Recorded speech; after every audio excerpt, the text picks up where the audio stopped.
Hello friends, Atharva success point ज्ञान class में आपका स्वागत है। दोस्तों, कार्यालय पत्राचार के अंतर्गत आज की कड़ी में हम परिपत्र पर चर्चा करेंगे। परिपत्र, जिसे इंग्लिश में सर्कुलर का बोलते हैं। दोस्तों, हमने शासकीय पत्र पढ़ लिया है, अशासकीय पत्र पढ़ लिया है और कार्यालय ज्ञाप भी हमने पढ़ लिया। तो जो पत्र होता है, सर्कुलर होता है, ये कोई पत्र का अलग प्रारूप नहीं है। उन्हीं प्रारूपों पे, जैसे सरकारी पत्र या अर्ध सरकारी पत्र या कार्यालय ज्ञाप, इन तीनों पत्रों को जब एक से ज़्यादा लोगों को भेजना हो या एक से ज़्यादा अधीनस्थ विभागों को भेजना हो, तब हम वहाँ पे परिपत्र का प्रयोग करते हैं।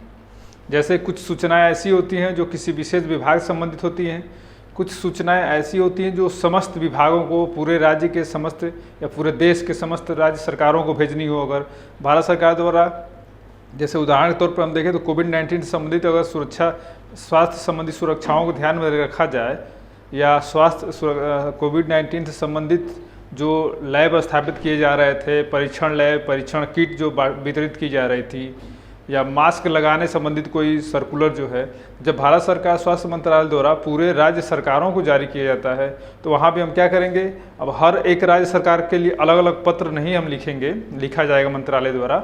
वहाँ पे एक ही पत्र लिखा जाएगा और समस्त राज्य सरकारें लिख करके भेज दिया जाएगा। तो इस तरह से कम समय में और श्रम की बचत से सारे राज्यों को जो है एक सूचना से अवगत करा दिया जाता है। ठीक उसी तरह से अगर उत्तर प्रदेश सरकार द्वारा या उत्तर प्रदेश सचिवालय द्वारा इस राज्य के समस्त जिलाधिकारियों को कोई सूचना प्रेषित करनी हो एक साथ, तो वहाँ भी हम परिपत्र का प्रयोग करेंगे। परिपत्र से हमारा तात्पर्य ये है कि जब, अगर इसकी हम परिभाषा देखें तो हम ये कह सकते हैं कि जब शासन के किसी ऐसे आदेश, निर्देश या सूचना से समस्त अधीनस्थ अधिकारियों, अधीनस्थ विभागों को एक साथ सूचना देनी हो, वहाँ पे हम जो है परिपत्र का प्रयोग करेंगे। अर्थात शासकीय पत्र व्यवहार का वह प्रारूप जहाँ शासन से संबंधित सूचनाएं, आदेश या अन्य प्रकार के निर्देश जो है एक साथ सभी राज्य के विभागों, कार्यालयों तक प्रेषित करना हो, तो वहाँ पे हम परिपत्र का प्रयोग करेंगे। ठीक है। तो जब परिपत्र को बहुत से ज़्यादा लोगों को भेजना होता है तो परिपत्र का प्रयोग किया जाता है। अब परिपत्र का कोई अपना प्रारूप नहीं होता। परिपत्र जो है या तो फिर ये शासकीय पत्र के रूप में भेजा जा सकता है, जो शासकीय पत्र होगा उसके रूप में भेजा जा सकता है, या फिर हम इसको अर्धशासकीय पत्र के रूप में भी भेज सकते हैं। ठीक है, अर्धशासकीय पत्र के रूप में भेज सकते हैं, या फिर कार्यालय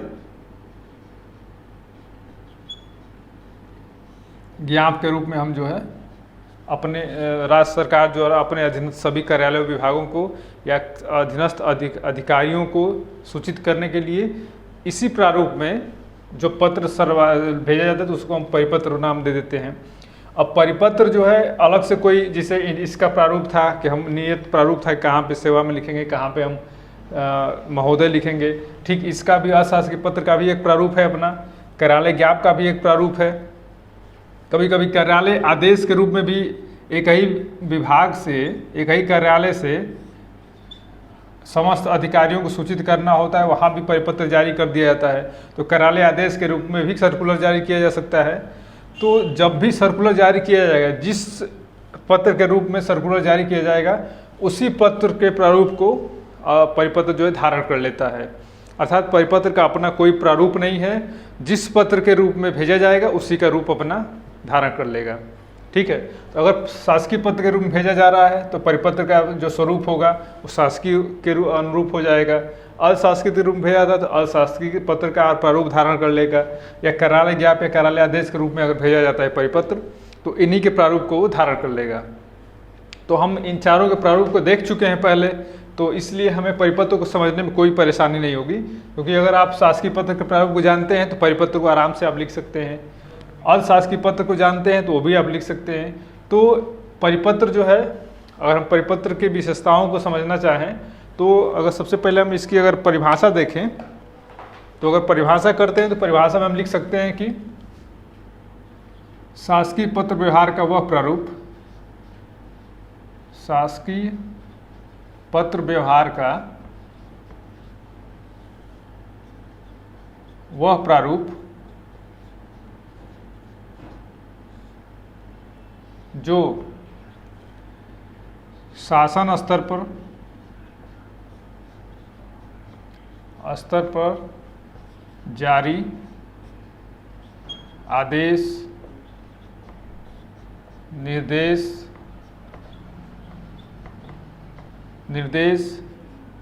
एवं अन्य आवश्यक सूचनाओं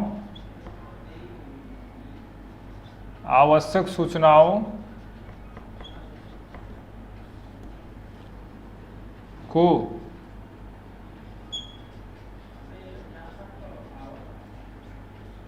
अधिकांश विभागों, कार्यालयों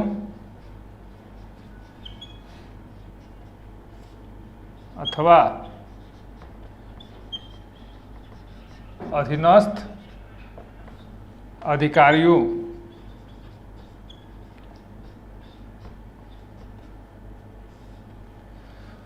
अर्थात शासकीय पत्र व्यवहार का वह प्रारूप जो शासन स्तर पर जारी आदेश, निर्देश एवं अन्य आवश्यक सूचनाओं को अधिकांश अधीनस्थ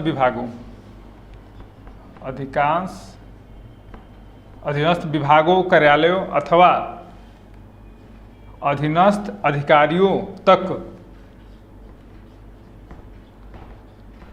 एक ही साथ संप्रेषित की जाए, एक ही साथ संप्रेषित करें, वह परिपत्र है। ठीक है, तो परिभाषा अगर हम देख लीजिए तो सीधा साधा हम बोल सकते हैं परिभाषा के रूप में कि शासकीय पत्र व्यवहार का वह प्रारूप जो सरकार द्वारा जारी सूचनाओं, आदेशों, निर्देशों को एक से अधिक विभागों तक या अधिकतम या सभी विभागों तक एक साथ एक समय पे प्रेषित हो जाए, वो परिपत्र होता है। परिभाषा क्लियर हो गया। अब इस परिभाषा के अनुसार अगर हम इसका जो शैली और प्रारूप की बात करें या इसके हम विशेषताओं की बात कर रहे हैं अगर हम, तो इसकी विशेषताओं में हम क्या देख सकते हैं, जो प्रारूप की विशेषताएं अगर लिखने को मिले तो हम क्या लिख सकते हैं। पहली विशेषता हम लिख सकते हैं कि इसका जो है उद्गम क्या है। अगर हम उद्गम की बात करें तो उद्गम वही होगा किसी पदाधिकारी से, ठीक है, कोई ना कोई पदाधिकारी ही जारी करेगा इसे। तो एक पदाधिकारी द्वारा जारी किए गए पत्र का या उच्च स्तर का पदाधिकारी होगा और पदाधिकारी द्वारा जारी किया जाएगा और इसका जो है प्रेषण कहाँ होगा, समस्त अधीनस्थ अधिकारी, ठीक है, यानी एक उच्च पदाधिकारी द्वारा जारी किया जाएगा और समस्त अधीनस्थ पदाधिकारियों या समस्त अधीनस्थ विभागों तक प्रेषित होगा। इसका उद्गम एक पदाधिकारी द्वारा होगा, जैसे मान लीजिए मुख्य सचिव द्वारा हो रहा है तो मुख्य सचिव द्वारा जारी किया गया जो परिपत्र है वो, और उसका यहाँ इसकी गंतव्य स्थल क्या होगा, तो गंतव्य क्या होगा इसका, तो गंतव्य में सभी अधिकारी हो जाएंगे या सभी विभाग हो जाएंगे। ठीक है, तो यहाँ पे प्रेषक एक है और प्रेषिती क्या है, अनेक है। ये विशेषता आप लिख सकते हैं कि एक प्रेषक होगा, प्रेषक एक होगा और प्रेषिती जो है अनेक होंगे। अन्य पत्रों में कहा था कि एक प्रेषक था तो एक ही प्रेषिती था, यानी जो भेजता था किसी एक अधिकारी को मिलता था। यहाँ पे क्या है कि प्रेषक एक होगा और प्रेषिती जो है अनेक हो सकते हैं। यही परिपत्र का एक विशेषता है, यानी उद्गम गंतव्य क्या है, एक प्रेषक होगा और अनेक प्रेषिती होंगे। अब इसका हम संचालन की बात करें तो संचालन में ये एक आयामी से द्विआयामी दोनों हो सकता है। ठीक है, एक आयामी या द्विआयामी, यानी दोनों तरफ से भेजा जा सकता है। इसमें कोई उच्च और निम्न की बात नहीं किया जा रहा है यहाँ पर, नहीं कि एक दिशी या दो दिशी दोनों हो सकता है। तो एक आयामी द्विआयामी दोनों तरह से इसको जारी किया सकता है। ठीक है, अब इसकी अगर हम भाषा शैली की बात करते हैं, अगर हम भाषा शैली की बात करें कार्यालय आदेश की, तो भाषा शैली इसकी अपनी कोई भाषा शैली नहीं है, इसकी अपनी कोई भाषा शैली नहीं होती है। जिस पत्र के रूप में प्रेषित किया जाता है वही इसकी भाषा शैली होती है। ठीक है, जिस पत्र के रूप में प्रेषित किया जाता है उसी की भाषा शैली जो है ये प्रयुक्त करता है। ठीक है, ये हम लिख सकते हैं कि जिस पत्र के प्रारूप में भेजा जाता है उसी की भाषा शैली जो है ये अपना लेता है। ये परिपत्र का क्या है, ये भाषा शैली का स्वरूप है इसका। ठीक है, तो इसको हम देख सकते हैं। तो हम क्या कर सकते हैं कि उद्गम इसका पदाधिकारी द्वारा होता है, गंतव्य क्या है, समस्त पदाधिकारी हैं, और प्रेषक एक होगा, प्रेषित अनेक होंगे, संचालन एक आयामी द्विआयामी दोनों हो सकता है। भाषा शैली इसकी वही होगी जो जिस रूप में भेजा जाए। अगर ये शासकीय पत्र के रूप में भेजा जा रहा है तो इसकी भाषा शैली शासकीय पत्र की हो जाएगी। अशासकीय के रूप में भेजा जा रहा है तो अशासकीय भाषा शैली हो जाएगी। या कार्यालय ज्ञाप या कार्यालय आदेश के रूप में भेजा जा रहा है तो इसकी भाषा शैली जो है उसी की हो जाएगी। तो इसके बारे में हम जान चुके हैं कि भाषा शैली इन सब की कैसी होती है, तो हमें इसमें दिक्कत नहीं है। तो अर्थात परिपत्र की परिभाषा में परिपत्र की भाषा शैली क्या लिख सकते हैं, उसकी भाषा शैली वही होगी जो जिस पत्र के प्रारूप में भेजा जाता है। ठीक है, ये इसकी विशेषताएं हो गई। और इसकी जब हम संरचनात्मक विशेषताएं की बात करेंगे तो संरचनात्मक विशेषताओं की बात करेंगे तो संरचनात्मक विशेषताओं में इसका यही होगा कि जिस पत्र के रूप में भेजा जाएगा उसी पत्र के अनुरूप संख्या, महोदय या संख्या, संबोधन, अधोलेख किसके रूप में अनुरूप में होगा, तो इन सब के पत्रों के अनुरूप में ही होगा। इसकी अपनी कोई संबोधन और भाषा शैली का प्रारूप नहीं है। तो हम इस पर चर्चा कर लेते हैं, उदाहरण के रूप में समझ लेते हैं कैसे जो है परिपत्र भेजा जाएगा।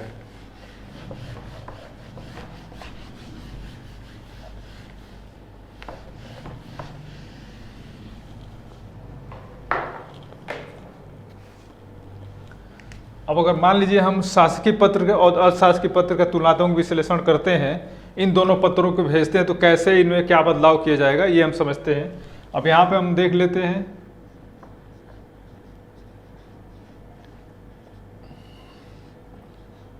शासकीय पत्र और यहाँ पे अर्धशासकीय पत्र। ठीक है, हम इसको समझ लेते हैं कैसे इनका प्रारूप बनेगा। तो शासकीय पत्र के रूप में परिपत्र और अर्धशासकीय पत्र के रूप में परिपत्र, तो कैसे भेजा जाएगा ये हम समझ लेते हैं। ये शासकीय पत्र के रूप में परिपत्र है और ये अर्धशासकीय पत्र के रूप में परिपत्र है। अब इसको हम एक प्रारूप बनाकर देखते हैं कैसे इसको किया जाएगा।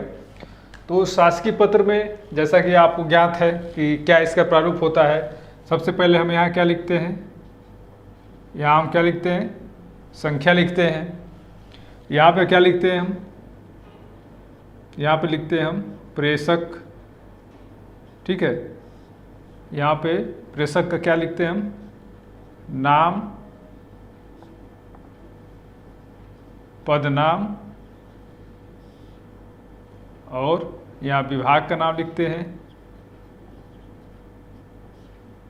ठीक है, ये प्रेषक हो गया। अब प्रेषक के बाद हम क्या करते हैं, सेवा में लिखते हैं। अब यहीं पे ध्यान देने वाली बात हमारी है कि जब हम सेवा में लिखते हैं तो जिस अधिकारी को भेजा जाना होता है सरकारी पत्र, उसका नाम और उसका पद नाम लिखते हैं हम। ठीक है, तो यहाँ पे हम क्या करेंगे, यहाँ पे हम क्या करेंगे कि यहाँ पे हम लिख देंगे सेवा में की जगह उस व्यक्ति के नाम की जगह पे लिखेंगे समस्त। यहाँ पे हम लिख देंगे समस्त। अब समस्त के आगे क्या लिखेंगे हम, अगर समस्त जिलाधिकारी को भेजा जा रहा है, समस्त, मान लीजिए हम जिलाधिकारी को भेज रहे हैं, समस्त जिलाधिकारी, यहाँ क्या लिखेंगे हम, उत्तर प्रदेश, यानी उत्तर प्रदेश के समस्त जिलाधिकारी को ये परिपत्र भेजा जा रहा है। ठीक है, तो अगर ये मान लीजिए सचिव द्वारा भेजा जा रहा हो और उत्तर सेवा में समस्त जिलाधिकारी को भेजा जा रहा है। अब इसके बाद हम यहाँ पे अनुभाग लिखेंगे, यहाँ पे हम स्थान व दिनांक लिखेंगे। और यहाँ पे विषय लिख देंगे हम, ये विषय हो जाएगा। इसके बाद जो है महोदय लिखेंगे। अब महोदय के बाद ठीक वही जो शासकीय पत्र का प्रारूप होता है वही हम लिख देंगे। महोदय लिखने के बाद यहाँ पे लास्ट में जब खत्म होगा तो यहाँ पे हम भवदी लिख देंगे। भवदी के बाद फिर पत्र भेजने वाले का नाम पता।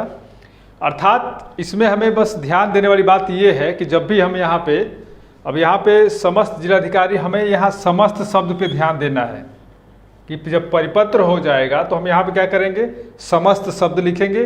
और समस्त जिलाधिकारी हो, समस्त प्रमुख स्वास्थ्य अधिकारी हो, या समस्त, अगर भारत सरकार द्वारा भेजा जा रहा है तो समस्त राज्य सरकारें हम लिख सकते हैं।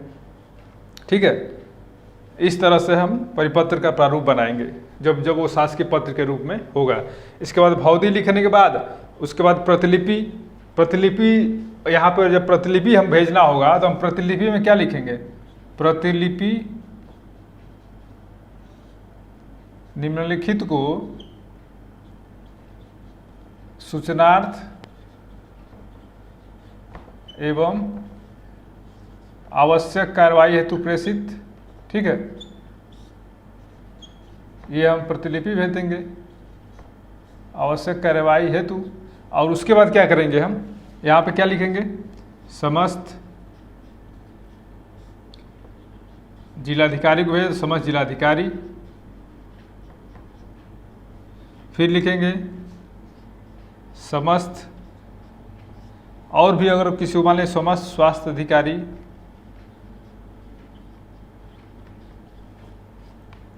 सचिव, उत्तर प्रदेश शासन,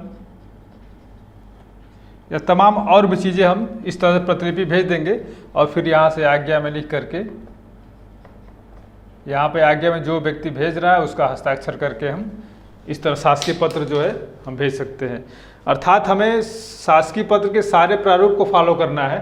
बस हमें ध्यान ये रखना है केवल कि हम यहाँ पे जब सेवा में लिखते थे किसी एक व्यक्ति का नाम, वहाँ पे हम समस्त का नाम लिखेंगे और जिन अधिकारी को भेजना है, अगर समस्त कृषि अधिकारी को भेजना है तो समस्त कृषि अधिकारी लिखेंगे, समस्त सचिवालय सचिव को भेजना समस्त सचिव लिख देंगे हम, या समस्त जिससे अगर हम मान लें भेजना है कि यहाँ पे शिक्षा मंत्रालय द्वारा भेजते हैं, यहाँ पे लिख सकते हैं समस्त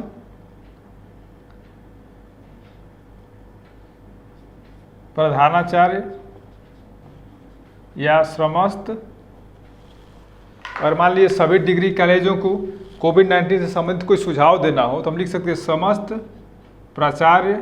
और प्राचार्य कहाँ के होंगे, तो यहाँ पर लिख सकते महाविद्यालय उत्तर प्रदेश, यानी उत्तर प्रदेश के समस्त प्राचार्यों को, जो महाविद्यालय के प्राचार्य हैं उनको भेजा जा रहा है पत्र, जिससे कि वो विद्यालय में बच्चों के समय से परीक्षाओं कराने का आयोजन करें। तो अगर इस तरह की बात करनी है तो समस्त विद्यालय के प्राचार्यों को भेजा जाना है, समस्त प्राचार्य, यानी हमें सारा प्रारूप हमारा शासकीय पत्र का होगा। सिर्फ हमें ध्यान ये रखना है कि यहाँ पे सेवा में किसी एक व्यक्ति के नाम की जगह पे समस्त लिख देना है, और जब हम प्रतिलिपि भेजेंगे तो वहाँ भी हमें समस्त प्रतिलिपि लिख करके भेज देना है। यही जो है परिपत्र का प्रारूप होगा शासकीय पत्र के रूप में। क्लियर है? तो हमें कुछ ध्यान नहीं देना, बस हमें यही ध्यान देना है कि यहाँ पे एक व्यक्ति की जगह समस्त लिखना है। ठीक है, अब इसके बाद हम देख लेते हैं कि असरकारी पत्र में कैसे।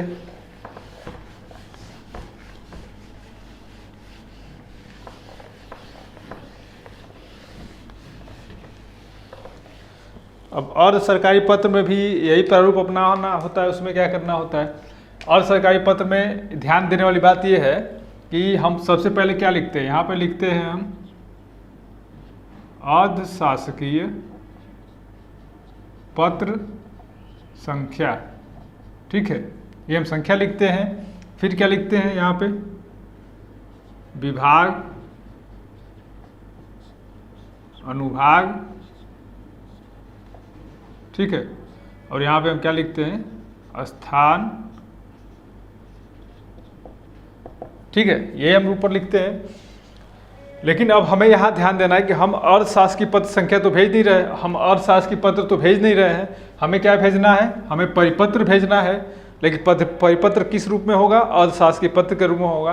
तो यहाँ पे विशेष ध्यान आप रखिएगा। यहाँ पे ध्यान रखने वाली बात यह है कि जब आपसे कहा जाए एग्जाम में कि एक अर्धशासकीय पत्र को परिपत्र के रूप में समस्त जिलाधिकारियों को भेजा जाए, तो वहाँ पे हमें क्या रखना है, यहाँ पे हमें ध्यान ये रखना है कि अब हमें ये हटा देना होगा। जब हम अर्धशासकीय पत्र को परिपत्र के रूप में भेजेंगे तो यहाँ हम अर्धशासकीय पत्र संख्या जो लिख रहे थे उसके जगह हम क्या लिखेंगे, केवल हम संख्या लिखेंगे।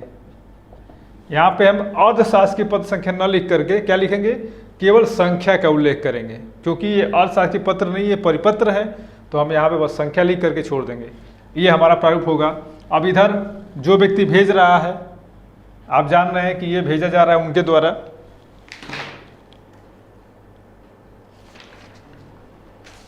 ठीक है। तो ये जिनके द्वारा भेजा जा रहा है, किसको भेजा जा रहा है, तो उनका हम यहाँ पे मान लीजिए नाम लिख देंगे और पद नाम, ठीक है, यही लिखा जाता है। और यहाँ पे हम जो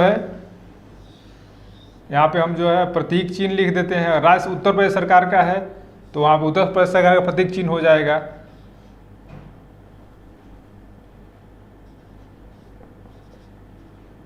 ठीक है। और भारत सरकार का है तो भारत सरकार प्रतीक चिन्ह हो जाएगा। यहाँ नाम पद नाम भेजने वाले का हो जाएगा। फिर यहाँ पे हम विषय लिख लेते हैं। अब विषय में जो लिखना होगा वो हम विषय लिख लेंगे। इसके बाद क्या लिखेंगे हम, पद नाम के बाद यहाँ पे हम क्या लिखते हैं कि श्री या प्रिय महोदय, तो यहाँ पे हम प्रिय महोदय लिखेंगे और प्रिय महोदय लिख के हम परिपत्र की शुरुआत कर देंगे। अब यहाँ शुरुआत हम कैसे करते हैं, आप सभी को सूचित करना है कि, इस तरह से हम अर्धशासकीय पत्र की शुरुआत करते हैं और यहाँ पे हम आकर के इसको समाप्त कर देते हैं। दूसरा पैराग्राफ होता है हमारा, अतः आपसे निवेदन है कि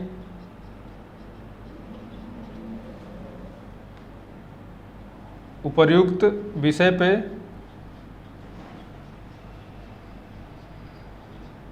विषय के संदर्भ में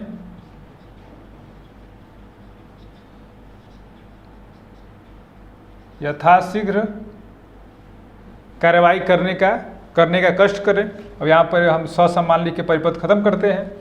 और इसके बाद क्या लिखते हैं, यहाँ पे हम लिखते हैं भावनिष्ठ। अब हम भावनिष्ठ लिख करके और भेजने वाले अधिकारी का नाम लिख देंगे, यहाँ पे हो जाएगा। इसके बाद क्या करेंगे हम, ये हमारा प्रारूप हो गया। इसके बाद जब हमको पत्र, यहाँ पे जब पता लिखा जाता है पत्र समाप्ति के बाद हम पता लिखते हैं। पता में क्या लिखते हैं, सेवा में तो लिखना नहीं है, ये आपको ध्यान होगा कि असरकारी पत्र में सेवा में नहीं लिखा जाता। तो हम क्या लिखते हैं, यहाँ पे लिख देंगे हम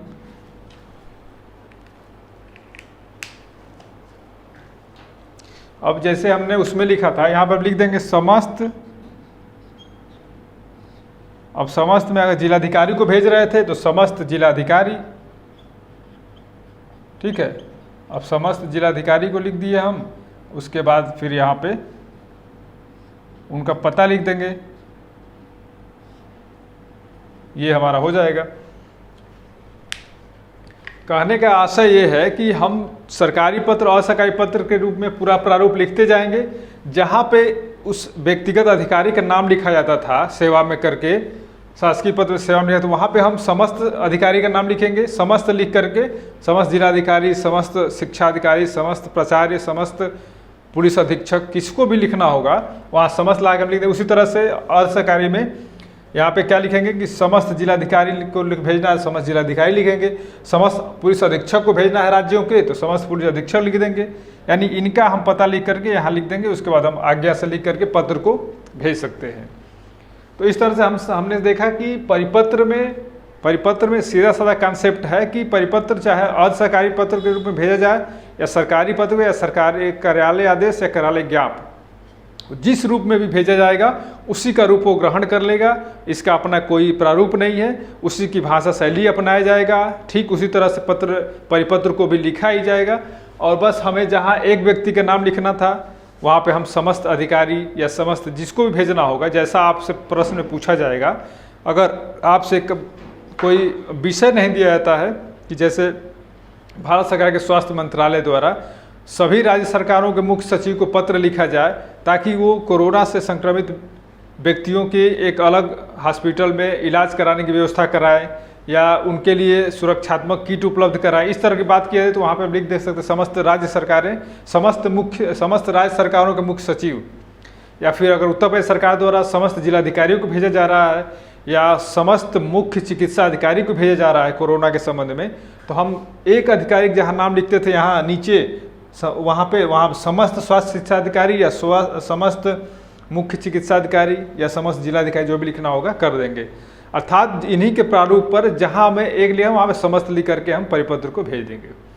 ये हमारे परिपत्र की परिभाषा और उदाहरण हमने देखा, और परिपत्र की भाषा शैली हमने बताया कि आपको उसकी विशेषता में अगर लिखना हो परिपत्र की तो हम यही लिखेंगे कि परिपत्र जिस पत्र के प्रारूप में भेजा जाता है उसी की भाषा शैली को अपना लेता है, जिस प्रारूप में भेजा जाता है उसी की जो है उसका उद्गम और स्रोत जो है उसी के अनुसार बदल जाता है। यानी समस्त जो है विशेषताएं क्या है उस व्यक्तिगत पत्र के रूप में होगी जो परिपत्र के रूप में भेजा जा रहा है, चाहे वो अशासकीय पत्र हो, शासकीय पत्र हो, कार्यालय आदेश हो, कार्यालय ज्ञाप हो। ठीक है, तो इस तरह से हमने परिपत्र को समझ लिया। अब परिपत्र में आपसे विषय भी दिया जाता है एग्जाम में कि इस विषय पे आप एक परिपत्र लिखिए, तो आप आसानी से लिख सकते हैं एक अपनी विषय बना करके किसी भी विषय पे, चाहे वो शिक्षा संबंधित हो, कोरोना संबंधित हो या सुरक्षा संबंधित कुछ भी हो लिखना हो आप बना सकते हैं। और ध्यान रखना बस यही है कि जहाँ पे हमें एक व्यक्ति के नाम लिखना है तो वहाँ समस्त अधिकारी के नाम लिख देंगे, जहाँ एक व्यक्ति को प्रतिलिपि भेजनी तो वहाँ हम समस्त व्यक्ति को प्रतिलिपि भेजेंगे। इतना ही हमें सरकारी परिपत्र में ध्यान देना है, सर्कुलर में। ठीक है, तो अब आप परिपत्र को समझ गए होंगे कि परिपत्र में आपको कुछ नहीं करना है, बस अन्य पत्रों को तैयार रखिए, परिपत्र आपका उसी में तैयार हो जाएगा। बस थोड़ी सावधानी बरतनी है। अर्धशासकीय पत्र जब हम लिखेंगे परिपत्र के रूप में तो यहाँ अर्धशासकीय न लिखे केवल क्या लिखेंगे, हम केवल संख्या का उल्लेख करेंगे, यहाँ पे अर्धशासकीय शब्द जो है हटा देंगे। ठीक उसी तरह से जो सरकारी पत्र में तो केवल संख्या लिखा ही जाता है। ये हमारा प्रारूप हो जाएगा। तो उम्मीद करते हैं कि आपको परिपत्र समझ में आया होगा, और किसी प्रकार की कोई परेशानी हो तो आप हमें इन नंबरों पे आप हमें अपनी पुस्तकिया, अपनी परिपत्र या अपनी पत्र लेखन की पुस्तिका की जांच करानी हो तो आप हमें ईमेल कर सकते हैं ASH मिश्रा, ठीक है, 054@gmail.com, ASH मिश्रा 054@gmail.com, या फिर आप व्हाट्सएप कर सकते हैं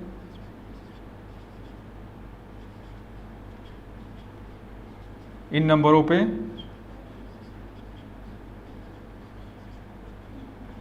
ठीक है, 7268815641 पे या 9451549311 पे, इस पे आप व्हाट्सएप कर सकते हैं, या फिर हमें asmishra054@gmail.com पे अपना ईमेल कर सकते हैं। इस तरह से आपके पत्रों की जांच करके हम तुरंत आपको सूचित कर देंगे क्या कमियां हैं, क्या उसमें सुधार की आवश्यकता होगी। इस तरह से आपके पत्र की जांच हो सकती है। इसी तरह से आप निबंध भी भेज सकते हैं हमें जांच के लिए, ताकि आपके जो है मूल्यांकन करने में आपको हम सुविधाजनक मूल्यांकन कर सकें और आप अपनी तैयारी में उस तरह के सुधार ला करके अपेक्षित सफलता प्राप्त करें। ठीक है, अगले क्लास में हम किसी और पत्र पे मिलते हैं। तब तक के लिए धन्यवाद, नमस्कार।